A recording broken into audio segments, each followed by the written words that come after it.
السلام علیکم، welcome back to my channel Urdu کہانی ٹیوب۔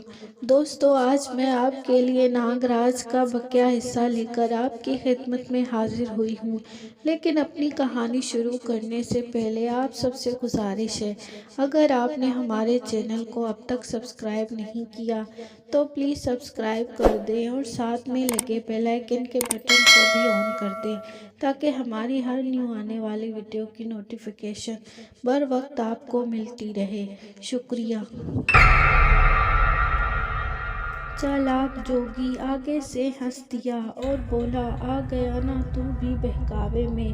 آج وہ دودھ پینے جب نہیں آیا تو میں سمجھ گیا تھا کہ کچھ گڑبڑ ہے۔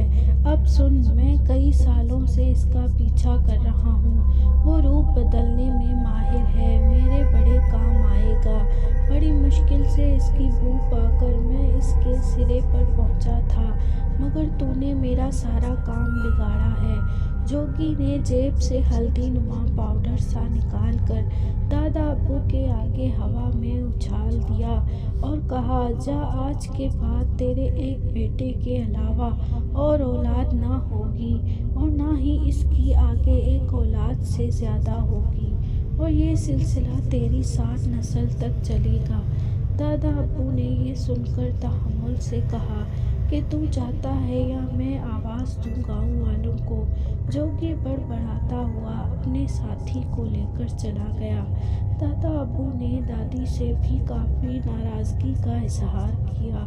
شام کو دادا ابو نے شیشم کے درخت کے پاس جا کر سوراخ ڈھونڈنے کی کوشش کی، مگر سوراخ کا نشان تک نہ تھا۔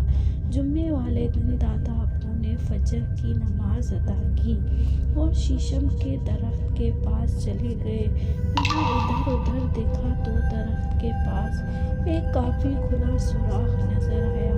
دادا ابو نے اس سوراخ میں بھینس کا دودھ، جو وہ گلاس بھر کر ساتھ لائے تھے، اس سوراخ پر گرا دیا۔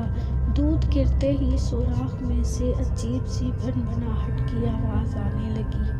دادا ابو، جو حیرانی اور خوف سے یہ آواز سننے میں مصروف تھے، بھول گئے کہ نوجوان نے ان کو کہا تھا کہ جب آواز آئے تو کپڑا سوراخ پر ڈال دینا۔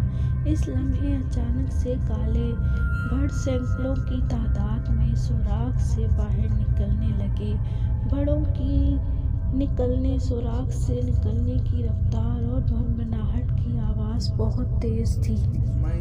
جب کافی دیر بھڑ نکلنے کے بعد ان کی رفتار اور تعداد میں کمی آنے لگی تو دادا ابو، جو بہت خوف زدہ ہوئے کھڑے تھے، انہوں نے چونک کر وہ کپڑا سوراخ پر پھینک دیا۔ کپڑا پھینکنے کی دیر تھی، بھڑ نکلنا اور بھنبھناہٹ کی آواز آنا یکدم بند ہو گئی۔ دادا ابو نے ڈر کے مارے گھر کی طرف دوڑ لگا دی۔ گھر پہنچ کر اوپر کی طرف دیکھا کہ بڑوں کا غول گھونکا، مگر کچھ بھی نہیں تھا۔ صبح دن چڑھے دادا ابو ہمت کر کے دوبارہ شیشم کے درخت کے پاس گئے۔ کپڑا وہیں پڑا تھا۔ ڈرتے ڈرتے کپڑا اٹھایا تو دیکھ کر حیران رہ گئے کہ وہاں کافی مقدار میں سونے کے سکے پڑے تھے اور سوراخ کا نام و نشان تک نہ تھا۔ خوشی خوشی کانپتے ہاتھوں سے وہ سونے کے سکے اٹھائے، گھر کی راہ لی۔ مختصر یہ کہ دادا ابو نے وہ علاقہ چھوڑ دیا۔ غربت خوشحالی میں بدل چکی تھی۔ جوگی کا کہا سچ ثابت ہوا۔ دادا کی کوئی اور اولاد نہ ہوئی۔ میرے والد کے جوان ہونے پہ دادا ابو نے یہ واقعہ ان کو سنایا۔ ان کی شادی کی، پھر میں پیدا ہوا۔ میں جب سمجھدار اور شادی لائق ہوا تو میرے ابو نے یہ واقعہ مجھے سنایا۔ دادا ابو بھی کبھی موڈ ہوتے تو سنایا کرتے تھے۔ یہ واقعہ میری شادی کے بعد دادا ابو اور والد صاحب کی وفات ہو گئی۔ میری شادی کے بعد 7 سال تک ہم اولاد سے محروم رہے۔ بہت کوشش کی، علاج معالج کیا، اللہ پاک نے بیٹے سے نوازا۔ اللہ کے کرم سے میرا بیٹا 4 سال کا ہے، مگر اس کے بعد کوئی اولاد نہیں ہوئی۔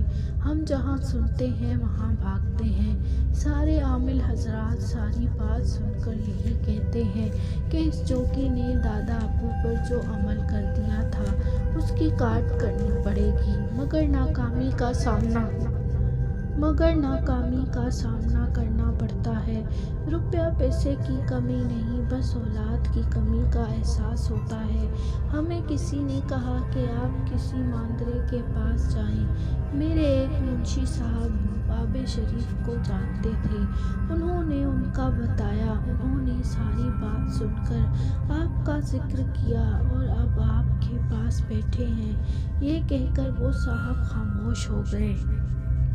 میں کافی دلچسپی اور توجہ سے ان کی بات سننے میں مصروف تھا۔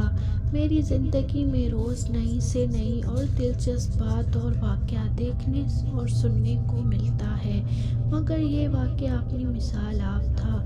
میں نے ان کو تسلی دی کہ آپ ناشتہ کریں، چائے پئیں، پھر دیکھتا ہوں کہ کیا معاملہ ہے۔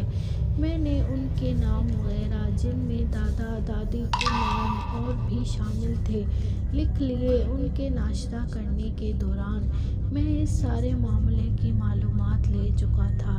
جب میں معلومات لے چکا تو واپس ان کے پاس جا بیٹھا اور عرض کی کہ محترم، میری زندگی میں ایسا واقعہ اور معاملہ پہلی بار آیا ہے۔ میں سمجھ سکتا ہوں کہ آپ کے دادا جی نے جو آپ کے ابو کو بتایا وہی آپ کے ابو نے آپ کو بتایا۔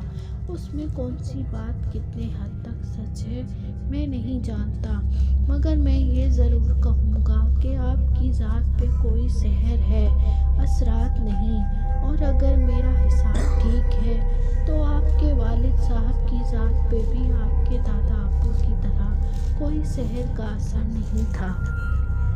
آپ نے بتایا کہ جب یہ واقعہ پیش آیا آپ کے والد کی عمر 10 سال تھی اور وہ آپ کے دادا کی اکلوتی اولاد تھے۔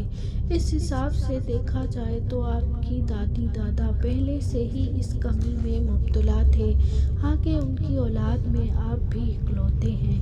اب آپ کا بیٹا بھی آپ کا اکلوتی اولاد ہے۔ پوری دنیا میں ایسے کئی گھر ہیں جن کی ایک ہی اولاد ہوتی ہے۔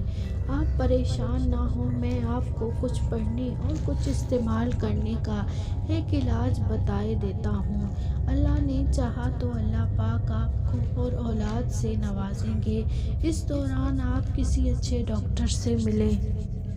مختصر یہ کہ کچھ ہفتے کے روحانی علاج اور میڈیکل کے علاج کے بعد ایک دن رب نواز صاحب کی مجھے کال آئی۔ وہ خوشی سے پھولے نہ سما رہے تھے، کہہ رہے تھے کہ اللہ کا بہت کرم ہو گیا ہے، میری بیگم امید سے ہے۔ 9 ماہ بعد ان کو اللہ پاک نے جڑواں بچوں سے نوازا۔ رب نواز صاحب نے مجھ سے مشورہ کر کے دونوں بچوں کے نام رکھے۔ اگلے دن رب نواز صاحب ڈھیر ساری مٹھائی اور تحائف کے ساتھ تشریف لائے۔ جاتے وقت انہوں نے ایک لفافہ مجھے دیا اور کہا کہ میں جب چلا جاؤں تو یہ لفافہ کھولیے گا، اس میں ایک خاص تحفہ ہے۔ ان کی گاڑی روانہ ہونے کے بعد میں نے بڑے اشتیاق سے وہ لفافہ کھولا۔ اندر ایک باریک پیپر تھا۔ میں نے وہ پیپر نکال کر کھولا تو میں مسکرا دیا۔ سامنے ایک باریک سا سونے کا سکہ پڑا تھا۔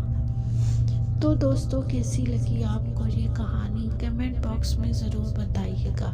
شکریہ۔